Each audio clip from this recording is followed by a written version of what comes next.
اسی کے بارے میں دو چار باتیں بڑی ضروری ہیں۔ میں نے ایک بات عرض کی تھی کہ ہم اہل سنت ہیں، ہم الجماعت ہیں، ہمارا عقیدہ یہ ہے کہ اللہ نے حضرت عیسیٰ علیہ السلام کو زندہ آسمانوں پر اٹھا لیا، ٹھیک ہے۔ اس ضمن میں ایک بات یاد رکھیں کہ حضرت عیسیٰ علیہ السلام کے آسمانوں پر اٹھائے جانے کے بارے میں 4 گروہ پائے جاتے ہیں۔ کتنے؟ 4 گروہ۔ پہلا گروہ ہے یہودیوں کا۔ ان کا عقیدہ یہ ہے کہ حضرت عیسیٰ علیہ السلام کو پھانسی دے دی گئی، ان کو قتل کر دیا گیا۔ یہ لفظ میں بولتا نا، لیکن قرآن نے یہی استعمال کیا، وما قتلوا۔ اسی ضمن میں نے جملہ بول دیا، ورنہ تو نبی کے ساتھ قتل کا بہرحال۔ یہودی پہلا گروہ جن کا عقیدہ یہ ہے کہ حضرت عیسیٰ علیہ السلام کو قتل کر دیا گیا، معاذ اللہ، پھانسی دے دی گئی۔ پھر پھانسی دے دی گئی، وہ ختم ہو گئے، پھر ان کو دفنا دیا گیا، اور ان کا مدفن کا معلوم نہیں کہاں ہے۔ مدفن، دفن ہونے کی جگہ، ان کے مدفن کا کوئی پتہ نہیں۔ یاد رکھیں، یہ عقیدہ یہودیوں کا ہے، اور یہ قرآن سے ٹکراتا ہے نہیں ہے، بلکہ قرآن کے عین خلاف ہے، لہٰذا وہ دار اسلام سے خارج ہے۔ پہلا۔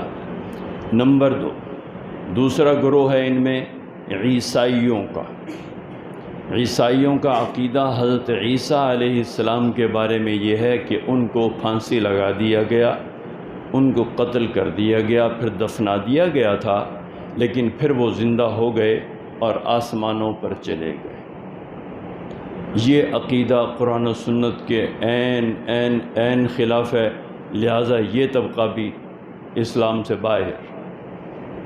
تیسرا طبقہ ایک اور پیدا ہوا، کہتے ہیں کہ جھوٹ کے سر پیر نہیں ہوتے،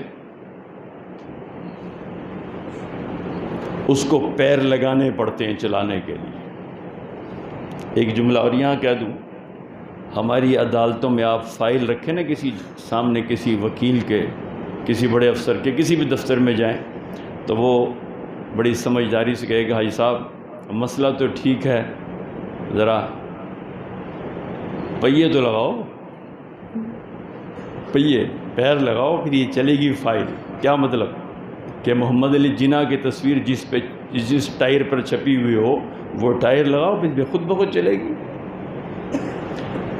تیسرا، سچ کے لیے چلانا نہیں پڑتا سچ کو، سچ خود بخود چلتا ہے۔ تیسرا گروہ ایک اور پیدا ہوا، انہیں ہم کہتے ہیں مرزائی، قادیانی گروہ۔ انہوں نے ایک نئی کہانی گھڑی، نہ سر نہ پیر، بس ہانکتے چلے جاؤ۔ اور سچے اور جھوٹے میں یہی ہوتا ہے، سچا نبی جو بات کہتا ہے ڈٹ جاتا ہے، ساری دنیا ایک طرف ہوتی ہے، اس کا حق اور سچ ایک طرف ہوتا ہے۔ اس کو یہ پتہ ہوتا ہے کہ جو کچھ کہہ دیا ہے پوری اس کی قوت طاقت میرے ساتھ ہے۔ اور جو جھوٹا ہوتا ہے اس کو پتہ ہوتا ہے، او یار کہیں یہاں سے نہ پھنس جائیں، یہ پتہ نہیں یہ کیا کہہ دے گا حاجی صاحب۔ انہوں نے ایک نیا عقیدہ گھڑا، تیسرا عقیدہ، کہ حضرت عیسیٰ علیہ السلام کو پھانسی پر لٹکا دیا گیا، لوگ یہ سمجھے وہ شہید ہو گئے، وہ بے ہوش تھے، پھر ان کو ہوش آیا، مرہم پٹی کی، پھر حضرت عیسیٰ علیہ السلام خاموشی سے ڈرتے ڈراتے افغانستان پہنچے، اور افغانستان سے پھر سفر کر کے کشمیر آ گئے، اور سری نگر میں حضرت کا رہے بہت عرصہ تک، پھر وہاں فوت و عبادت کا مزار ہے۔ کیا بات ہے!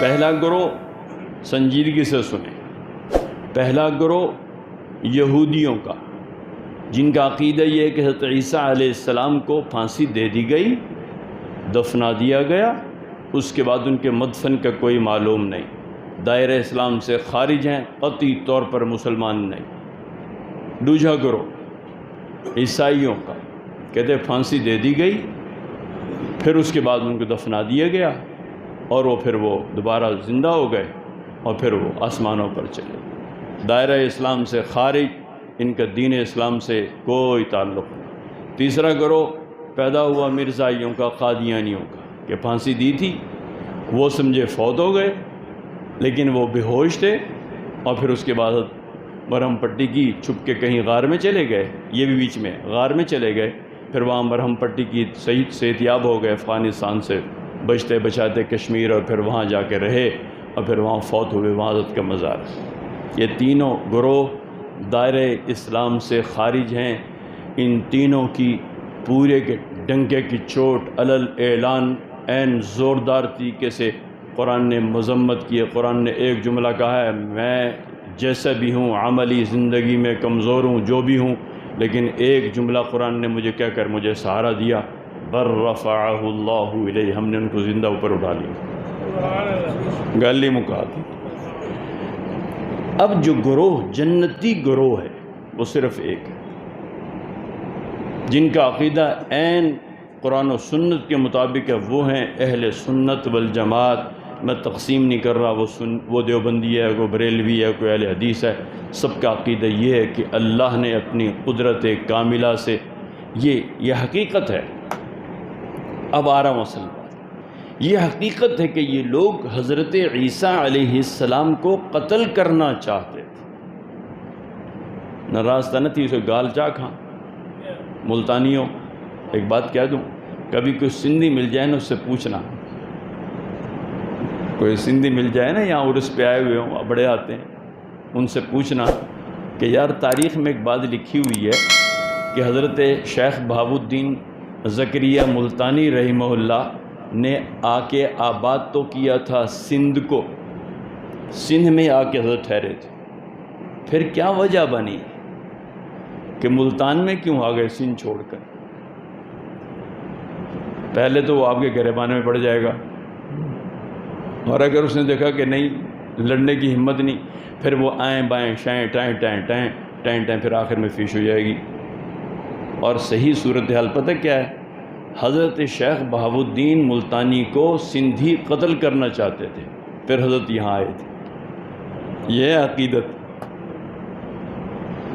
اور عقیدت کا عالم یہ ہے شیخ سے کہ صبح صبح مسجدوں میں ہاگنے موتنے کے لیے تو آئیں گے، واش روم کہاں ہیں جی، واش روم کہاں ہیں، لیکن لاکھوں انسان آئے ہوئے، ان میں سے مشکل سے سینکڑوں نماز پڑھتے ہیں، باقی نماز بھی نہیں پڑھتے، ان کو اسنجے کی تمیز بھی نہیں۔ اب پیر کیوں کہے گا؟ پیر کو پتہ ہے کہ جڑے نہیں میں انہاں کو مسئلہ چا سمجھا رہتا کہ پتر جڑا کچھ کرنے پہ وہ غلط ہے، میری مڈی بند چھٹی، پیر سائیں اپنے گھر، مرید اپنے گھر، کیوں ہے؟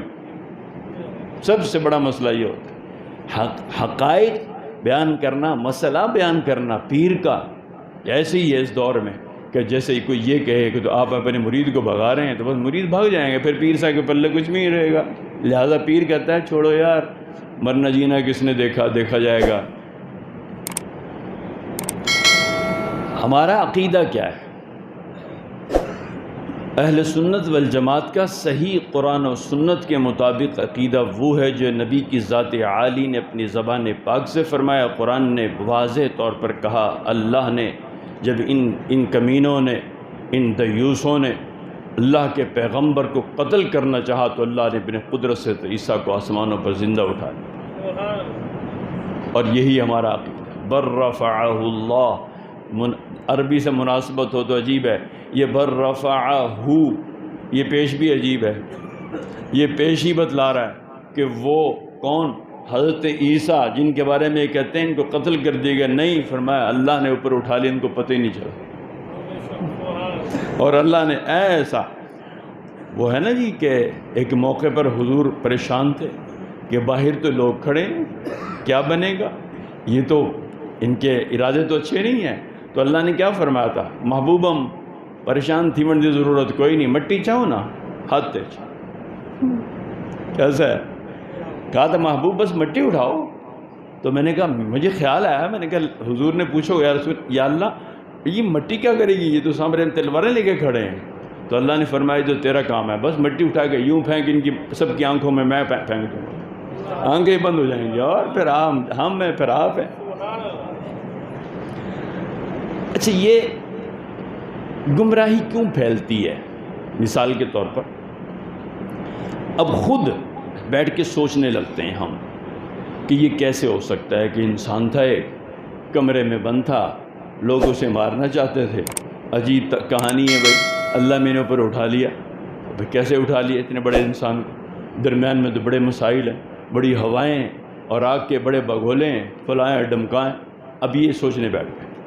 جب یہ سوچنے بیٹھے تو یہ سوچ کہاں تک ہے؟ آپ 15 نمبر کا چشمہ نہیں 100 نمبر کا چشمہ لگا لیں، وہ بھی ایک محدود حد تک دیکھے گا۔ کیوں بھائی بولو؟ یہ نہیں ہے کہ 15 نمبر کا چشمہ دور تک دیکھے گا، نہیں، اس کی اور کمی واقع ہو جاتی۔ خوردبین لگا کے بھی سوچنے بیٹھیں تو ہماری دیکھنا دماغ کوئی بہت ہی اعلیٰ قسم کا کہاں سے لائیں گے؟ سوچ بہت محدود ہے، دیکھنا بہت محدود ہے۔ ہم یہ سارے معاملات اپنی عقل پر پرکھتے ہیں۔ یہ کیسے ہو گیا؟ نبی کی ذات عرش پہ کیسے چلی گئی؟ وہاں تو درمیان میں بڑے مسائل ہیں، بڑی ہوائیں ہیں، وہاں تو یوں جلا دیتی ہیں ہوائیں، تو انسان کو اڑا کے لے جاتی ہیں۔ لیکن اگر وہ یہ سوچ لے بلانے والا کون ہے؟ گل ہی مک گئے۔ عجیب ہے بھائی، دیکھیں جی میں بلاؤں، آپ بلائیں، کوئی بادشاہ بلائے، کوئی اور کوئی بلائے تو مشکل ہے، سب کے لیے مشکل ہے۔ لیکن اللہ نے جہاں جہاں چیلنج کیے ہیں، ہماری بولتی بند کی ہے، جہاں جہاں ہمارے سیٹیاں گم کی ہیں، وہاں جملہ کیا کہا ہے؟ یہ عجیب ہے۔ میں جب کوئی مسئلے کو اپنی عقل پہ پرکھتا ہوں، پھر اللہ نے یہ نہیں کہا گٹھلی بنا کے دکھا دے، نہیں، یہ تو بہت بڑا چیلنج ہے۔ گٹھلی کا نہیں کہا، عجیب ہے، اپنی ذات کو سمجھانے کے لیے۔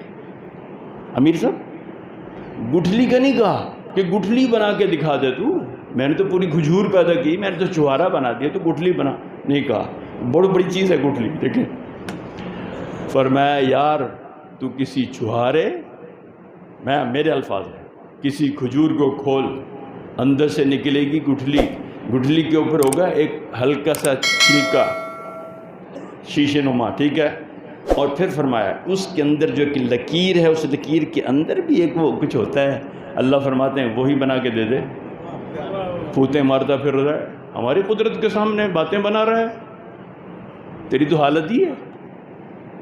ایک صاحب نے مجھے ایک دفعہ بٹھا کے سمجھایا کہ کہیں لیکچرار تھے، مجھے کہنے لگے کہ کوئی صاحب آئے ہوئے تھے چائنا سے اور بڑی عجیب جی باتیں کر کے، میں نے کہا کیا؟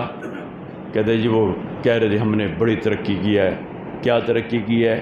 ہم نے ایسی ایسی عمارتیں کھڑی کر دیں، اب کوئی بڑے سے بڑا طوفان آئے اسے ٹکرا جائے گا، طوفان پیچھے چلا جائے گا، عمارت کو کچھ نہیں ہوگا، بڑے بڑے زلزلے آئیں گے کچھ بھی نہیں ہوگا، ہم نے ایسی مضبوط عمارتیں کھڑی کی۔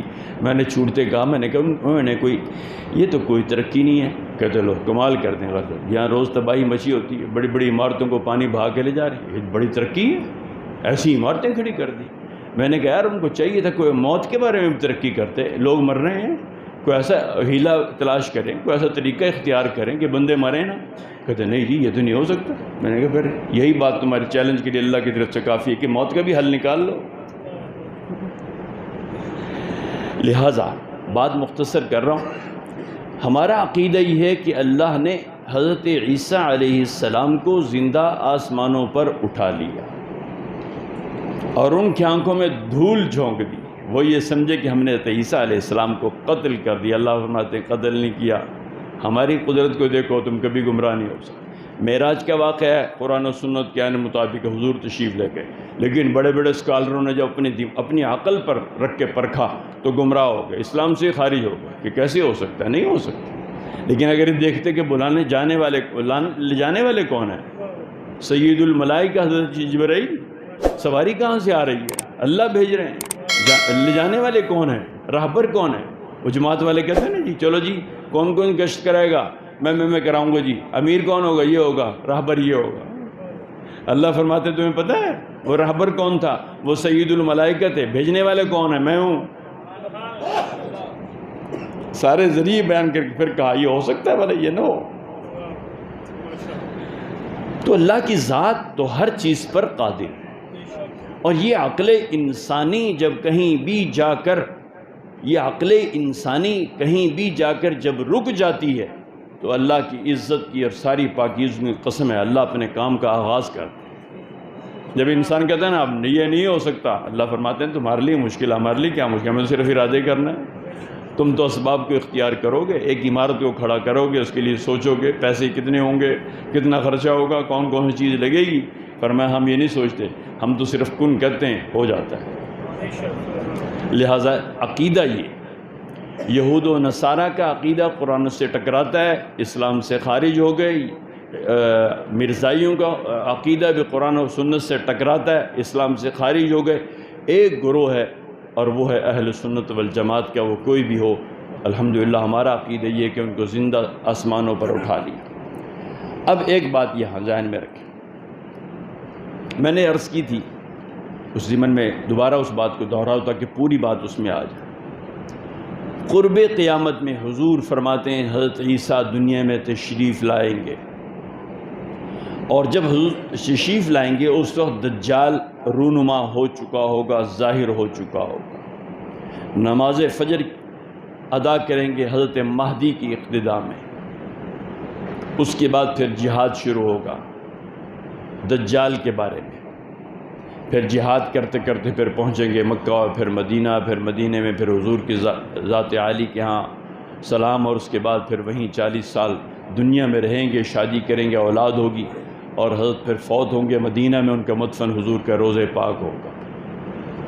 اس لیے عقیدہ رکھیں، کوئی بھی اس سلسلے میں کوئی بات کرے ایک ہی بات کہیں کہ قرآن نے بر رفعہ اللہ الیہ کہہ کے سارے بد عقیدہ لوگوں کی سیٹی گم کر دی ہے۔ ہم مسلمان ہیں، اللہ کا شکر ہے، عملی زندگی میں کمزور بھی ہوں لیکن اللہ نے ایک عقیدہ دیا، اور یہ عقیدہ اس پر باقاعدہ یاد رکھیں، یہ عقیدہ ایسے عقیدہ نہیں ہے کہ بس یہ مان لو نہ مان لو، نہیں نہیں نہیں، یاد رکھیں جس انسان کا یہ عقیدہ نہیں ان کو زندہ اٹھائے جانے پر وہ مسلمان نہیں ہے۔ اللہ اپنی رحمت سے یہ ٹوٹی پھوٹی گفتگو کو قبول فرمائے، ہمیں ان عقائد پر زندہ رکھے جس پر ہماری بخشش کا، ہماری مغفرت کا دار و مدار ہے، اور ہر اس فتنے سے ہماری حفاظت فرمائے جو ہماری موت کو بھی کے لیے بھی بہت برا ہو، پھر ہماری قبر بھی خراب ہو اور ہماری حشر بھی خراب ہو۔ اللہ